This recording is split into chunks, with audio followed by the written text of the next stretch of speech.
Hello dear students, आज के इस वीडियो में हम लोग डिस्कस करेंगे हिंदी का पेपर। यूपी बोर्ड का जो पेपर होने जा रहा है, यूपी बोर्ड परीक्षा 2024 में। आपको ये जानकर हैरानी होगी या आप में से ज़्यादातर लोग जानते होंगे कि जो इस साल का जो बोर्ड एग्ज़ाम का हिंदी का जो पेपर है उसके पैटर्न में कुछ बदलाव हुआ है।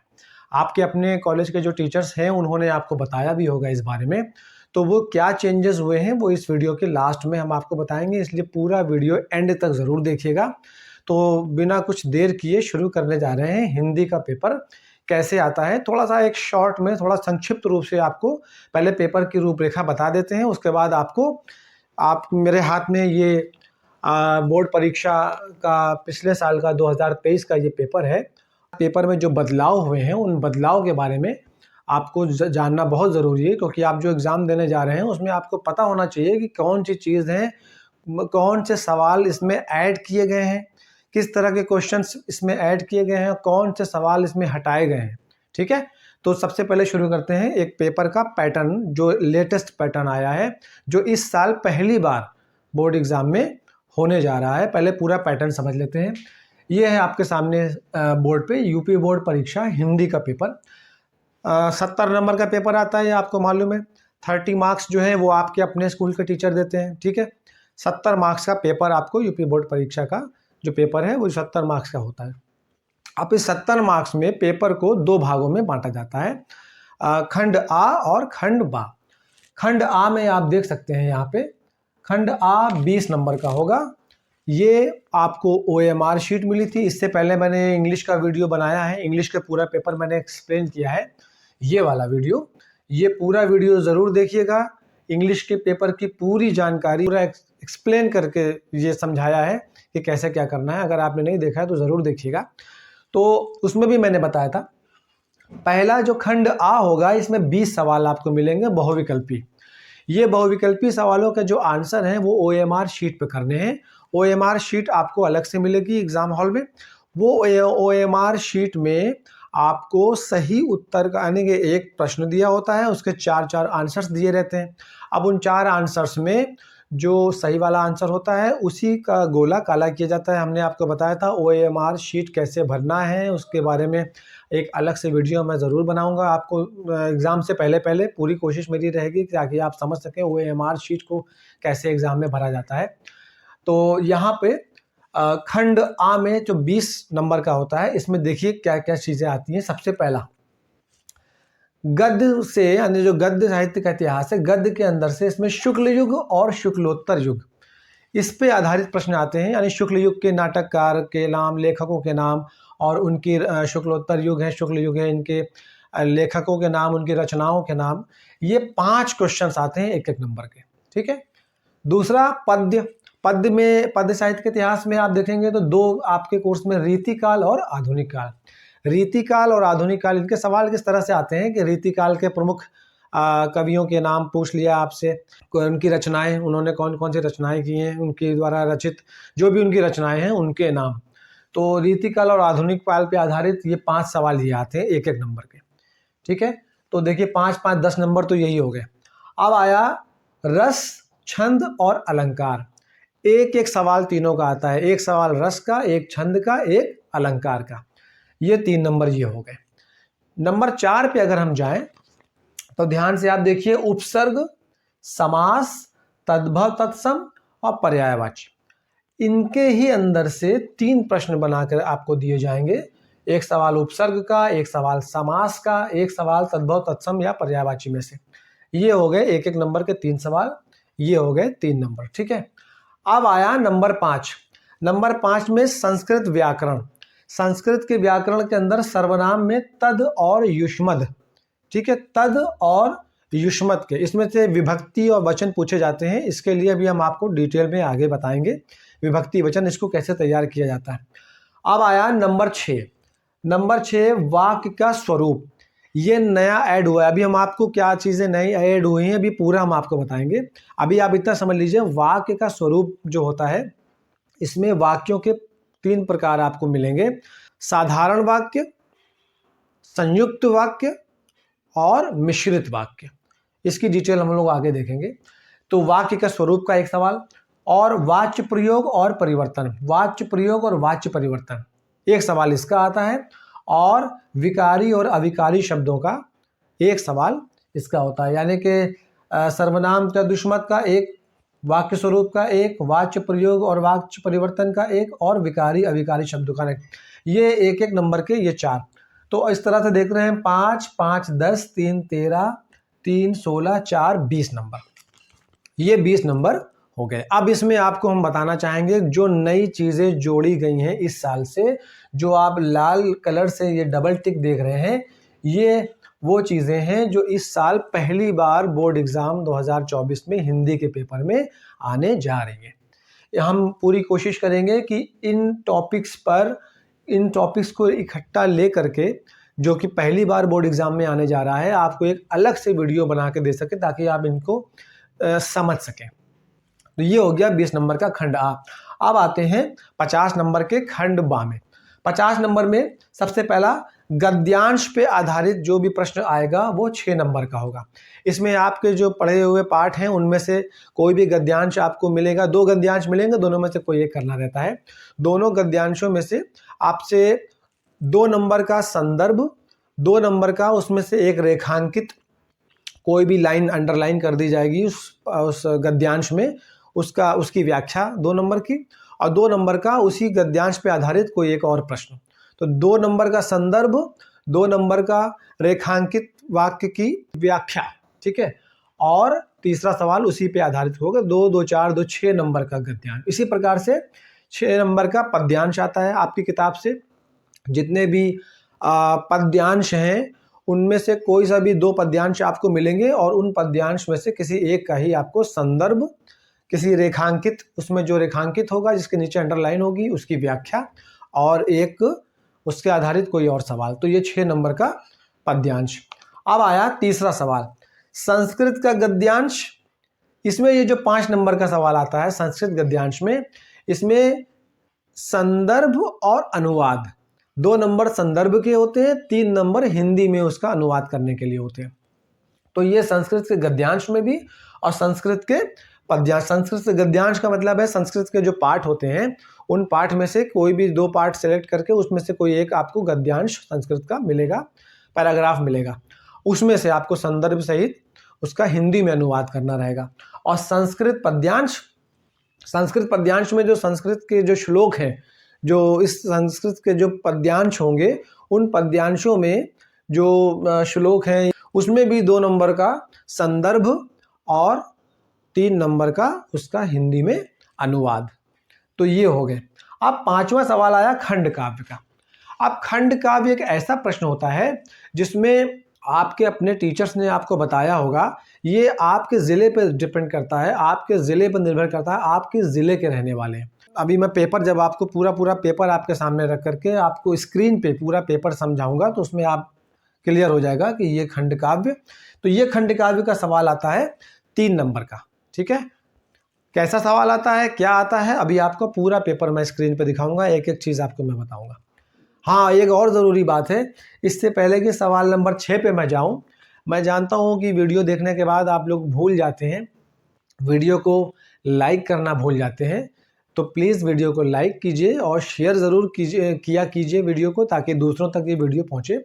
और अगर आपने सब्सक्राइब नहीं किया ये चैनल तो प्लीज़ इसको अभी सब्सक्राइब कर लें, ताकि और जो वीडियोस दूसरे सब्जेक्ट्स के हम देंगे आपको, सोशल स्टडी अभी है, अभी मैथ्स का है, साइंस का है, अभी और सब्जेक्ट्स हैं हाई स्कूल के पेपर्स के, वो सारी डिटेल्स पूरे पेपर में आपके सामने रख करके बताऊंगा। मैं चलता हूँ आगे क्वेश्चन नंबर 6 में। लेखक का जीवन परिचय 5 नंबर का और कवि का जीवन परिचय 5 नंबर। अब इस जीवन परिचय में 3 नंबर का जीवन परिचय और इसमें 2 नंबर की उनकी कोई रचना पूछी जाती है, उनके द्वारा जो भी लिखा गया। तो लेखक का और कवि का दोनों का ये 5 नंबर लेखक, 5 नंबर कवि। अब आते हैं 7वें सवाल में। आपकी अपनी किताब से याद किया हुआ कोई एक श्लोक, ये आपके अपने हाथ में है, और श्लोक को याद करना अलग बात है, और श्लोक को कॉपी पे बिल्कुल उसी तरह से लिखना, बिल्कुल एक एक मात्रा, एक एक कॉमा, एक एक जिस प्रकार से जैसे भी उसमें विराम लगे हैं, जो भी चीज़ लगी है बिल्कुल वैसे ही। इसलिए जो भी श्लोक आप याद करें उस श्लोक को कॉपी पे लिखने का खूब अभ्यास कर लें पहले से, ताकि आपको श्लोक में एक भी गलती ना होने पाए। पूरे पूरे मार्क्स श्लोक के मिलते हैं, इसमें कोई नंबर कटता नहीं है, 2 नंबर पूरे पूरे। ये 2 नंबर का श्लोक। अब आया 8वां नंबर पत्र। जी हाँ, ये पत्र का जो प्रश्न है ये इस साल जोड़ा गया है।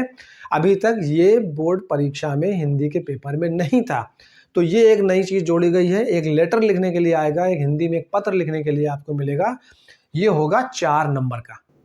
ठीक है, पत्र लिखने को लेकर के मैं एक अलग से वीडियो जरूर बनाऊंगा, ताकि उसमें आप देख सकते हैं पत्र लिखने का क्या तरीका है, क्योंकि बिल्कुल नई चीज़ है, पहली बार बोर्ड परीक्षा में आने जा रहा है।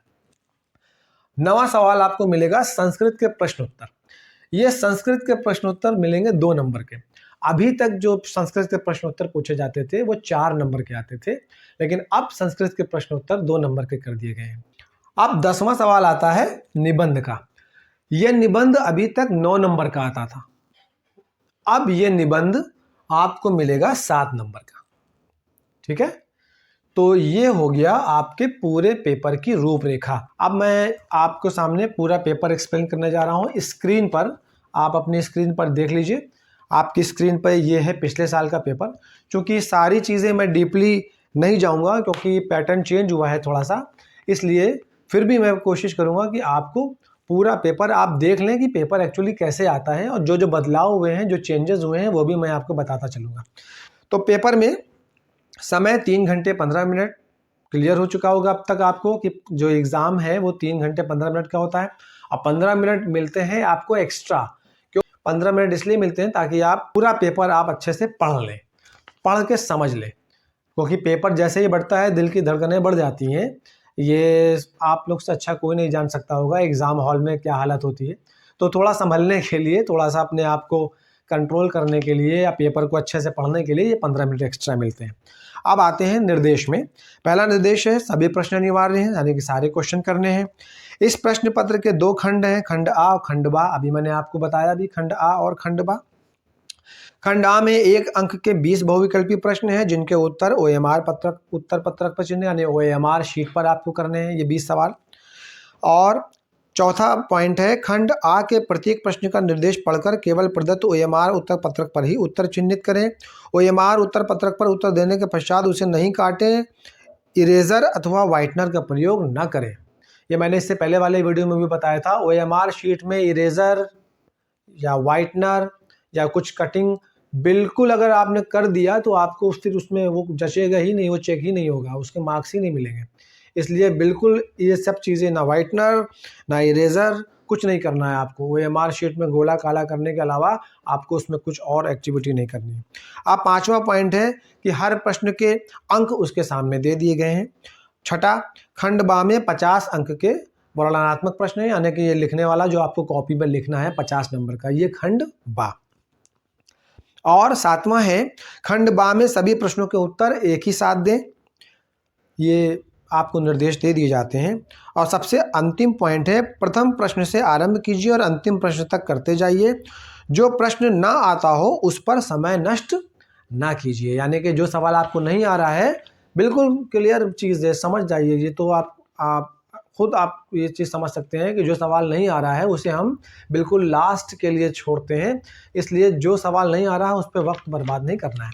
अब दूसरे पेज पे मैं पहुंच रहा हूँ। ठीक है, ये है आपकी स्क्रीन पे पेपर शुरू हो गया है। अब यहाँ पे खंड आ बहुविकल्पी प्रश्न, जैसे कि सवाल किस तरह से आता है। देखिए पहला सवाल दिया है शुक्ल युग का नामकरण किस विद्वान के नाम पर किया गया। अब यहाँ पे वंशीधर शुक्ल, आचार्य रामचंद्र शुक्ल, बैकुंठनाथ शुक्ल, रामचरण शुक्ल, 4 नाम है। तो आपने शुक्ल युग के बारे में अगर पढ़ाई की है तो आप बता देंगे। इसका सही आंसर है बी वाला, आचार्य रामचंद्र शुक्ल। दूसरा सवाल है सेवा सदन। ये बहुत ही मशहूर उपन्यास है और इसका सही उत्तर है मुंशी प्रेमचंद जी ने ये लिखा था, तो इसका उत्तर है सी वाला, प्रेमचंद। तीसरे सवाल पे चलते हैं शुक्ल युग के नाटककार निम्नलिखित में से कौन नहीं है।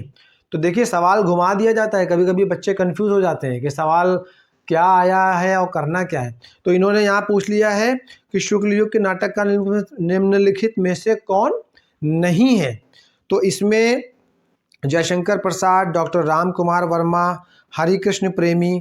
तो इसमें जो नहीं है वो है भारतेंदु हरिश्चंद्र जी। ये भारतेंदु हरिश्चंद्र जी है, ये शुक्ल युग के नाटककार नहीं है। बाकी के 3 जो है ये इसमें आपको मिलेंगे। अब आया चौथा सवाल, प्रसिद्ध आत्मकथा क्या भूलूं क्या याद करूं के लेखक कौन है? तो ये भी जब आप याद करेंगे तो सारी चीज़ें आपके सामने आ जाएंगी। तो इनके लेखक हैं हरिवंश राय बच्चन जी। चौथे का आंसर है ए वाला, हरिवंश राय बच्चन। अब आया 5वां सवाल, निम्नलिखित में से कौन प्रसिद्ध यात्रा साहित्यकार है? तो यात्रा साहित्यकार का नाम जब कभी भी आएगा उसमें राहुल सांकृत्यायन जी का नाम सबसे पहले आएगा। तो सबसे प्रसिद्ध यात्रा साहित्यकार है, सी वाला ऑप्शन इसमें सही है, राहुल सांकृत्यायन। अब चलते हैं सवाल नंबर 6 में, रीति काल के वीर रस के प्रसिद्ध कवि कौन है? तो जैसे ही रीति काल में वीर रस की बात आती है तो इसमें नाम आता है भूषण जी का। तो वीर रस के महान कवि रहे हैं भूषण जी रीति काल के। तो इसका आंसर है सी वाला। 7वां सवाल, रामचंद्रिका के रचनाकार कौन है? तो रामचंद्रिका के रचनाकार, जब आप रचनाएं याद करेंगे, मुख्य जो कवि होंगे, जो नाटककार होंगे, जो लेखक होंगे, उनकी रचनाएं याद करेंगे तो उसमें आप देखेंगे कि रामचंद्रिका के जो रचनाकार हैं वो हैं केशव दास जी। अब हम लोग चलते हैं तीसरे पेज पर, सवाल नंबर 8। सवाल नंबर 8 है, प्रिय प्रवास किसकी रचना है? तो इसमें देखो रचनाओं के नाम जब आप याद करेंगे तो ये सारी चीज़ें उसी में मिलेंगी। प्रिय प्रवास रचना है अयोध्या सिंह उपाध्याय हरिऔध। जी हाँ, डी वाला ऑप्शन इसका सही है। 9वां सवाल है, राम की शक्ति पूजा ये किसने लिखा? तो ये है श्री सूर्यकांत त्रिपाठी निराला जी। इसका ऑप्शन है ए वाला। 10वें सवाल में चलते हैं, निम्नलिखित में से कौन प्रगतिवादी युग का कवि नहीं है? इसका सही आंसर होगा जो नागार्जुन जी हैं, त्रिलोचन जी हैं, केदारनाथ अग्रवाल जी हैं, भारतेंदु हरिश्चंद्र प्रगतिवादी युग के कवि नहीं है। अगला सवाल आया 11वां, हास्य रस का स्थायी भाव क्या है? ये बहुत सरल है। आप जब सारे रस पढ़ेंगे, जो भी रस आपके पाठ्यक्रम में है, कोर्स में है, उसमें जब आप हास्य रस का स्थायी भाव पढ़ेंगे तो होता है हास। तो हास्य रस का स्थायी भाव हास है, बी वाला ऑप्शन सही है। 12वां सवाल, मनहु मानो जनु जानो आदि वाचक शब्द किस अलंकार में प्रायः प्रयुक्त होते हैं? तो इस प्रश्न का उत्तर है ए, उत्प्रेक्षा अलंकार। जब आप अलंकार याद करेंगे तो उसमें आपको मिलेगा उत्प्रेक्षा अलंकार। ये उत्प्रेक्षा अलंकार पे आते हैं। 13वां सवाल है, लिख कर लोहित लेख डूब गया दिन मणि आहा, व्योम सिंधु सखी देख तारक बुध बुध दे रहा। उपयुक्त पंक्तियों में प्रयुक्त छंद है। देखिए छंद जब आप पढ़ेंगे, दोहा, सोरठा, चौपाई, रोला, बरवय, जो भी इसमें है, तो उसमें एक अलग पहचान होती है हर छंद की। तो उसी पहचान के अनुसार आप पहचानेंगे। यहाँ पर आपको फिलहाल बता दे रहा हूँ मैं, 13वें का जो उत्तर है वो है डी वाला, ये है सोरठा छंद। ठीक है। अब हम लोग आते हैं नंबर 4 पेज पर, सवाल नंबर 14 पे। ये स्क्रीन पर देखिए सवाल नंबर 14। उपसर्ग से बना शब्द नहीं है। उपदेश ऊपर, उपनाम उपवन। उपदेश उप से मिलके बना है, उपनाम सी वाला ये भी उप से मिलके बना है, उपवन ये भी उप से मिलके बना है। ऊपर, जी हाँ, ऊपर शब्द में ये उप से मिलके नहीं बना है। तो सही आंसर हम लोग लगाएंगे बी वाला। 14 का सवाल, 14 वाले सवाल का बी ऑप्शन सही है, ऊपर। अब ये 15 सवाल जो आप 15वां देख रहे हैं, दैनिक शब्द में किस प्रत्यय का प्रयोग हुआ है? तो अब मैं आपको बता दूं, ये प्रत्यय अब नहीं आएगा। प्रत्यय का जो प्रश्न है, प्रत्यय को हटा दिया गया है इस बार से, इसलिए हम आगे बढ़ते हैं। 16वां सवाल है, त्रिवेणी में कौन सा समास है? त्रिवेणी में समास है द्विगु समास। सी वाला ऑप्शन इसका सही है। जब आप समास पढ़ेंगे, समास की स्टडी करेंगे तो आपको उसमें मिलेगा द्विगु समास। 17वां सवाल है, गंगा का पर्यायवाची। पर्यायवाची शब्द तो हम लोग इतनी छोटी छोटी क्लासेस से पढ़ते चले आ रहे हैं। पर्यायवाची शब्द आप ज़रूर याद करेंगे। जो उसमें याद करेंगे गंगा का पर्यायवाची आप आराम से बता लेंगे। देखिए पर्यायवाची आपने याद जब करेंगे तो भगीरथी, सुर सरिता, देव नदी, ये तो गंगा के पर्यायवाची हैं। तो कौन सा गंगा का पर्यायवाची नहीं है इसमें? बी वाला, कालिंदी। ये कालिंदी यमुना का पर्यायवाची है, गंगा का पर्यायवाची नहीं है। ठीक है। तो इसका ऑप्शन होगा बी वाला, 17 का बी वाला। अब आया 18वां सवाल, इत्यादि का सही संधि विच्छेद। तो यह संधि विच्छेद अब बोर्ड एग्जाम में नहीं आएगा। जो परिवर्तन किया गया है, जो बदलाव किया गया है, उसमें संधि विच्छेद को भी हटा दिया गया है। 19वां सवाल, फल शब्द का तृतीया विभक्ति बहुवचन। फल शब्द को भी अब इसमें से हटा दिया गया है, ये भी इस बार के एग्जाम में अब ये नहीं आएगा। इन्हीं प्रश्नों के स्थान पर संस्कृत के व्याकरण, वाक्य का स्वरूप, वाच्य प्रयोग परिवर्तन, विकारी अविकारी, ये प्रश्न शामिल किए गए हैं। 20वां सवाल, हसतु धातु रूप का वचन। ये पहले धातु रूप, जैसे पठ धातु है, पठति पठता पठन्ति, पठस्य पठाता पठत, पठाम्य पठावा पठाम, ये सब जितने इस प्रकार के लकार, लोट लकार, लंग लकार, लृट लकार, विधिलिंग लकार, ये जो भी लकार, अब ये नहीं आएगा, ये हटा दिया गया है पाठ्यक्रम से। अब इसमें आपको बहुविकल्पी प्रश्नों में यही मिलेंगे जो आपको यहाँ स्क्रीन पे मैंने आपको बताया था। ठीक है, अब ये हो गए 20 सवाल बहुविकल्पी के जो आपको OMR शीट पर करने हैं। अब हम लोग बढ़ते हैं खंड बा की ओर, पेज नंबर 5 पे आपकी स्क्रीन पे। इसमें आपको 2 गद्यांश मिल रहे हैं, बीच में देखिए अथवा लगा हुआ है। और आपने जो पाठ पढ़े होंगे तो आप इस गद्यांश को जब पढ़ना शुरू करेंगे एग्जाम में, जो पहली बात तो गद्यांश को बड़े ध्यान से पढ़िएगा, बहुत अच्छे से पढ़िएगा, ध्यान से समझ के, हड़बड़ाने की कोई ज़रूरत नहीं है।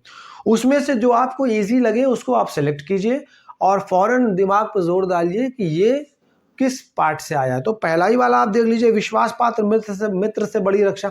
विश्वास पात्र मित्र से बड़ी रक्षा रहती है, मित्रता, जी हाँ, मित्रता पाठ से आया है। और इसके जो लेखक हैं आचार्य रामचंद्र शुक्ल जी, ठीक है, रामचंद्र शुक्ल जी ने लिखा। तो इसमें सवाल क्या है, देखिए 3 प्रश्न। उपयुक्त गद्यांश का संदर्भ लिखिए, 2 नंबर का। गद्यांश के रेखांकित अंश की व्याख्या कीजिए। देखिए इसमें जो रेखांकित अंश आप देख रहे हैं जिसमें अंडरलाइन है, उसकी व्याख्या करनी है, 2 नंबर की। और लेखक ने विश्वास पात्र मित्र की तुलना किससे और क्यों की है। इसी गद्यांश के आधार पे एक सवाल 2 नंबर का और जोड़ दिया। तो संदर्भ कैसे लिखा जाता है, आपको इसी पैराग्राफ को एक यानी कि इसी गद्यांश का संदर्भ बताने का हम प्रयास कर रहे हैं आपको, ताकि आप ये समझ सके संदर्भ लिखा कैसे जाता है। प्रस्तुत गद्यांश हमारी पाठ्यपुस्तक हिंदी के गद्य खंड में संकलित मित्रता नामक पाठ से लिया गया है। क्या इसमें मुश्किल है, 2 नंबर मिलते हैं पूरे संदर्भ का। तो ये संदर्भ लिखने का तरीका है, पूरे 2 नंबर इसमें मिलते हैं। और उसके बाद दूसरा सवाल, गद्यांश के रेखांकित अंश की व्याख्या कीजिए। जो भी रेखांकित अंश है, विश्वास पात्र मित्र से बड़ी रक्षा रहती है, जिसे ऐसा मित्र मिल जाए उसे समझना चाहिए कि खजाना मिल गया। विश्वास पात्र मित्र जीवन की एक औषधि है। अब आप केवल इतने का, पूरे पैराग्राफ का नहीं, केवल इन अंडरलाइन वाला जो ये लाइनें जिसके जो रेखांकित है, केवल इसी की ही आपको व्याख्या करनी रहेगी। और तीसरा सवाल, लेखक ने विश्वास पात्र मित्र की तुलना किससे और क्यों की है। तो जब आप ध्यान से पढ़ेंगे तो देखिए इसमें दूसरी ही लाइन में लिखा है, विश्वास पात्र मित्र जीवन की एक औषधि है। तो विश्वास पात्र मित्र की तुलना औषधि से की है, बिल्कुल क्लियर हो जाएगा। तो एक गद्यांश को हमने आपको समझाया। अब आप दोनों में से जो सा भी सेलेक्ट करें वो आपके ऊपर निर्भर करेगा, आप किस तरह से पढ़ाई करके गए हैं परीक्षा में और कौन सा आपको इसमें से आसान लग रहा है। ठीक है, संदर्भ का तरीका आपने देख लिया। अब हम लोग चल रहे हैं पेज नंबर 6 में। अब पेज नंबर 6 में यहाँ पे दूसरा प्रश्न जो मिल रहा है, ये आया पद्यांश का। यानी आपकी पाठ्य पुस्तक से जो पद्यांश लिए जाएंगे उस वो भी 2 आपको मिलेंगे और अथवा लगा होगा। इसमें आप देख सकते हैं पूरा पद्यांश दे दिया, प्रश्न दे दिए, फिर सबसे नीचे लास्ट में अथवा लगा हुआ है। या तो ये कीजिए या इसके बाद वाला पेज अभी मैं आपको स्क्रीन पर दिखाऊंगा, तो या तो वो कीजिए। तो ये ऊधव मन न भये 10-20, ये सूरदास जी से के पद से लिया गया है। तो अब इसका भी 2 नंबर का देखिए प्रश्न कैसे आता है। उपयुक्त पद्यांश का संदर्भ लिखिए। दूसरा, रेखांकित अंश की व्याख्या कीजिए। और तीसरा, ये लाइन एक दे दी गई है पंक्ति, इसमें कौन सा अलंकार प्रयुक्त हुआ है, तो इस पे आधारित ये सवाल दे दिया गया। अब पद्यांश का संदर्भ आपको कैसे लिखना है, एक थोड़ा इसका उदाहरण समझ लीजिए। इसी को समझा देता है कि जैसे इसका आपको संदर्भ लिखना है, तो अब आपको ये तो पता है ना कहाँ से लिया गया है और इसके रचयिता कौन है, उनका नाम भी आपके सामने आ गया। तो ये सूरदास जी का है। तो प्रस्तुत पद्यांश सूरदास जी द्वारा रचित सूर सागर से उद्धृत है या लिया गया है। इतना आप लिख देंगे, 2 नंबर आपके, संदर्भ के 2 नंबर। और उसके बाद रेखांकित अंश की व्याख्या कीजिए, जो रेखांकित है उसमें आप 2 नंबर उसके, और उसके बाद तीसरा सवाल का उत्तर 2 नंबर इसके। ठीक है, अब हम लोग चलते हैं अगले पेज पे। ये आगे हम लोग 7वें पेज पे, और इसमें अथवा के बाद जो दिया था ये दूसरा दे दिया है। इसमें कौन सा आया है पेपर में, विषुवत रेखा का वासी, जो 2023 का पेपर है ये। तो ये है स्वदेश प्रेम पाठ से, स्वदेश प्रेम का जो पाठ है उसमें से ये लिया गया है। श्री राम नरेश त्रिपाठी जी ने इसको लिखा है, ये उसके रचयिता हैं। तो अगर मान लीजिए इसका संदर्भ आप लिख रहे हैं, बिल्कुल उसी तरह सुन लीजिए इसका भी संदर्भ। प्रस्तुत पद्यांश राम नरेश त्रिपाठी जी के द्वारा रचित स्वदेश प्रेम से उद्धृत है या लिया गया है। संदर्भ 2 नंबर का हो गया। उसके बाद इसमें प्रश्न, इसमें क्या प्रश्न दिया है जी, विषुवत रेखा का वासी कैसा जीवन व्यतीत करता है, यानी इस पे आधारित जो भी प्रश्न है। अब आपको ये अब बहुत सोच समझ के निर्णय लेना है कि पहले वाला करें कि ये वाला करें। अथवा लगा हुआ है, दोनों में से जो आपको इजी लगेगा आप उसी को ही एग्जाम में करेंगे। अब आते हैं तीसरे सवाल में, और ये तीसरा सवाल है संस्कृत का गद्यांश। अब यहाँ पे आप कुछ लोगों को बड़ा कठिन लगता है क्योंकि वो संस्कृत को ठीक से पढ़ते नहीं हैं, जबकि संस्कृत के मार्क्स इतने आसान होते हैं क्योंकि उसमें हमें इतना ज़्यादा लिखना नहीं होता है और बहुत आसानी से समझ के हम कर सकते हैं। 5 नंबर का गद्यांश, 5 नंबर का पद्यांश। अब आप सोचिए 5 और 5 10 नंबर केवल संस्कृत के गद्यांश और पद्यांश में। कोई व्याख्या नहीं करनी है इसमें केवल संदर्भ लिखना है।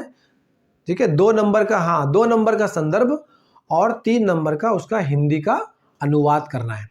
तो इसमें देखिए कौन सा आया था 2023 के एग्जाम में, वाराणसी। देखिए पढ़ते से पहली लाइन में आप पढ़ते साथ ही बता देंगे वाराणसी पाठ से आया है, ये वाराणसी पाठ से आया है। इसमें कोई लेखक का नाम, रचयिता का नाम नहीं है, यहाँ पे केवल आपको संदर्भ लिखना है। इसका संदर्भ कैसे लिखा जाता है वो आपको उदाहरण के लिए मैं समझा देता हूँ। प्रस्तुत संस्कृत गद्यांश हमारी पाठ्य पुस्तक हिंदी के संस्कृत खंड के अंतर्गत वाराणसी नामक पाठ से लिया गया है, ये 2 नंबर का। ठीक है, और उसके बाद आप पूरा इसका पूरा अनुवाद लिखेंगे हिंदी में, पूरी इसकी हिंदी जब बनाएंगे उसके 3 नंबर। ये हो गया 5 नंबर के। अब इसमें भी अथवा लगा हुआ है। अब हम अगले पेज पर चलते हैं, देखते हैं दूसरा पैराग्राफ 2023 में क्या आया था। ये आया है मानव जीवनस्य संस्करण संस्कृति। संस्कृति देखते साथ ही आपके माइंड में ये होगा कि ये आया है, अगर आपने पढ़ा है, एक बार भी पढ़ा है, तो आप पहचान जाएंगे कि ये भारतीय संस्कृति पाठ से लिया गया है। तो या तो वाराणसी या तो भारतीय संस्कृति, दोनों बहुत इंपॉर्टेंट चैप्टर हैं संस्कृत में, दोनों की जो है खूब अच्छे से पढ़ाई आपको करनी है। अब इसमें या तो आप वाराणसी वाला कर लीजिए, अथवा लगा है, या तो आप ये कर लीजिए। संदर्भ लिखना है और हिंदी में उसका अनुवाद करना है, दोनों में से किसी एक का। अब आए चौथे पे, ये आ गया संस्कृत के पद्यांश। वो गद्यांश था, अब पद्यांश का सवाल आ गया। इसमें श्लोक मिलेंगे आपको, अथवा लगा हुआ है। इसमें देखिए 2 श्लोक मिले, अपदो दूरगामी च साक्षरो नाचा पंडिता अमुखा स्फुट वक्ता च यो जानाति सा पंडिता। ये अथवा नीचे एक और आया है, तो ये वाला श्लोक आया है प्रबुद्धो ग्रामीणा पाठ से, और जो दूसरा श्लोक मानम हित्वा प्रियो ये आया है जीवन सूत्राणी पाठ से। अब आपको जो सा अच्छे से पढ़ा है, जो सा आपको आसान लग रहा है वही आपको अटेम्प्ट करना है। पहले वाला है, ऊपर वाले का मैं बता दे रहा हूँ, इसका जो प्रबुद्धो ग्रामीणा से आया है, संदर्भ किस तरह से लिखना है। प्रस्तुत श्लोक हमारी पाठ्य पुस्तक हिंदी में संकलित संस्कृत खंड के प्रबुद्धो ग्रामीणा पाठ से लिया गया है, या उद्धरित है या अवतरित है, किसी भी प्रकार से अपनी भाषा में भी आप उसको अच्छे से लिख सकते हैं। ये संदर्भ 2 नंबर का, और उसके बाद हिंदी में जब इसका अनुवाद आप लिखेंगे उसके 3 नंबर। ठीक है, 2 नंबर का संदर्भ, 3 नंबर का उसका अनुवाद। अब आते हैं 5वें सवाल पे। ये आ गया खंड काव्य के बारे में। हमने आपको अभी शुरू में, वीडियो के शुरुआत में आपको बताया था, आपके टीचर ने आपको बता दिया होगा इस कॉलेज में, आपके स्कूल में, कि आपके लिए कौन सा खंड काव्य निर्धारित है। उसी खंड काव्य के आधार पे जो उसका नायक होगा उसका चरित्र चित्रण आता है और उसकी कथानक या कथावस्तु लिखने के लिए आती है। तो ये आपका होता है 3 नंबर का। अब इसमें मुक्ति दूत, ज्योति जवाहर। अगले पेज पर हम आते हैं, पेज नंबर 9 में अग्र पूजा, मेवाड़ मुकुट।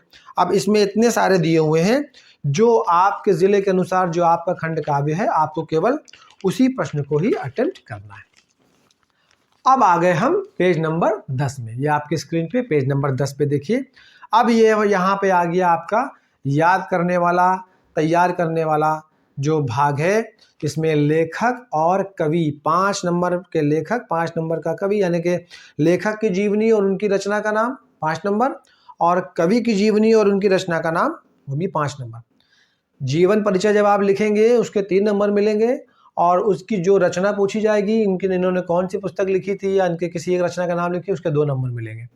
तो इस प्रकार से 3 और 2 5 नंबर का ये देखिए इसमें कौन सा आया था पिछले साल, आचार्य रामचंद्र शुक्ल जी, जयशंकर प्रसाद और डॉक्टर राजेंद्र प्रसाद। तीनों में से किसी एक का आपको जीवन परिचय लिखना है और उनकी एक रचना का नाम लिखना है। और कवि में कौन सा आया था खा वाले में, देखिए महाकवि सूरदास, बिहारी लाल, माधवी वर्मा, श्याम नारायण पांडे जी। तो इनमें से आपको किसी एक को सिलेक्ट करके उसी का ही जीवन परिचय उनका और उनका एक प्रमुख रचना का नाम, 2 नंबर की होती है, समझ लीजिए। तो ये हो गए। अब आ गया 7वां सवाल, आप स्क्रीन में देख रहे हैं श्लोक। इस श्लोक के बारे में बता दें, प्रश्न कैसे आया। अपनी पाठ्य पुस्तक में से कंठस्थ कोई एक श्लोक लिखिए जो इस प्रश्न पत्र में न आया हो। वही बात आ गई जो इंग्लिश वाले में हमने समझाई थी आपको। अगर पेपर में कोई श्लोक ऑलरेडी दे रखा है तो वही उठा के ना लिख दीजिएगा, कोई नंबर नहीं मिलेंगे। इसलिए श्लोक वही लिखना है जो पेपर में ना आया हो। 2 नंबर पूरे पूरे मिलते हैं, इसमें बिल्कुल भी मार्क्स नहीं करते। और श्लोक याद करना अलग चीज़ है, और उसको कॉपी पे लिखना बिल्कुल सही मात्रा के साथ, सही पे सही, जहाँ विराम कहाँ अल्प विराम कहाँ पूर्ण विराम, बिल्कुल उस प्रकार से बिल्कुल सही अगर आप लिखेंगे 2 लाइनें श्लोक की, बिल्कुल आपको पूरे पूरे मार्क्स मिलेंगे। अब इसमें जो आप 8वां सवाल देख रहे हैं, निम्नलिखित में से किन्हीं 2 प्रश्नों के उत्तर संस्कृत में दीजिए।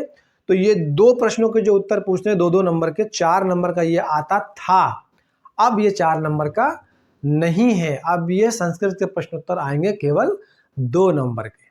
ठीक है, अब हम लोग चलते हैं आगे। ये आया आखिरी पेज पेपर का निबंध के लिए। ये निबंध लिखने के लिए जो आता था, अभी तक ये 9 नंबर का आता था। इस पेपर में आपको दिख रहा है 9 नंबर का कोई एक निबंध सेलेक्ट करना है, उसको आपको निबंध करना है, 9 मार्क्स 9 नंबर मिलते थे। लेकिन अब ये निबंध 7 नंबर का कर दिया गया। ठीक है, और क्योंकि ये पुराना है, पुराने साल का पेपर मैं आपको बता रहा था, तो इसमें पत्र तो है नहीं कहीं, क्योंकि पत्र तो अब आएगा।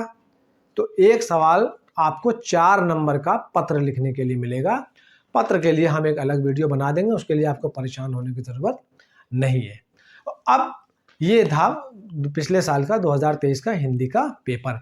अब आपको एक बार फिर से बिल्कुल क्लियर बता दें कौन कौन सी चीज़ें हटा दी गई हैं इस बार के पेपर के लिए, कौन सी चीज़ें उसमें नई शामिल करी गई हैं। तो जो जो चीज़ें हटाई गई हैं वो आप ध्यान से सुन लीजिए। जो जो चीज़ें हटा दी गई हैं उसको आप लोग ध्यान से सुन लीजिए। प्रत्यय पहले आता था, अब नहीं आएगा। संधि विच्छेद पहले आता था, अब नहीं आएगा। शब्दों के जो विभक्तियाँ और वचन होते थे, जैसे फल शब्द का, वो अब नहीं आना है। और धातु रूप जो आती थी वो अब नहीं आना है। ठीक है, और संस्कृत के प्रश्नोत्तर जो 4 नंबर के हुआ करते थे, अब वो केवल 2 नंबर के आने हैं। तो ये चीज़ें हटाई गई हैं या कम करी गई हैं। अब कौन सी चीज़ें पेपर में जोड़ी गई हैं वो आप एक बार फिर से यहाँ व्हाइट बोर्ड पे आप देख रहे हैं, जो लाल रंग से डबल टिक लगे हैं। संस्कृत व्याकरण सर्वनाम, जिसमें तद और युष्मत के वचन विभक्तियों के साथ याद करना रहेगा आपको। वाक्य का स्वरूप, वाच्य प्रयोग और वाच्य परिवर्तन, और विकारी अविकारी शब्द, ये 4 नंबर यानी 4 चीज़ें जोड़ी गई हैं इसमें। और खंड बा में पत्र जोड़ा गया है, इस बार से 4 नंबर का एक पत्र लिखने के लिए आएगा। और परिवर्तन संस्कृत के प्रश्नोत्तर में हुआ है, जो 4 नंबर का आता था अब 2 नंबर का आएगा। और परिवर्तन हुआ है निबंध में, जो 9 नंबर का आता था अब 7 नंबर का आएगा। तो उम्मीद है आपको वीडियो पसंद आया होगा। हिंदी के पेपर की खूब अच्छे से तैयारी कीजिए, और साइंस का और मैथ्स का, इसके अलावा एक सोशल साइंस का।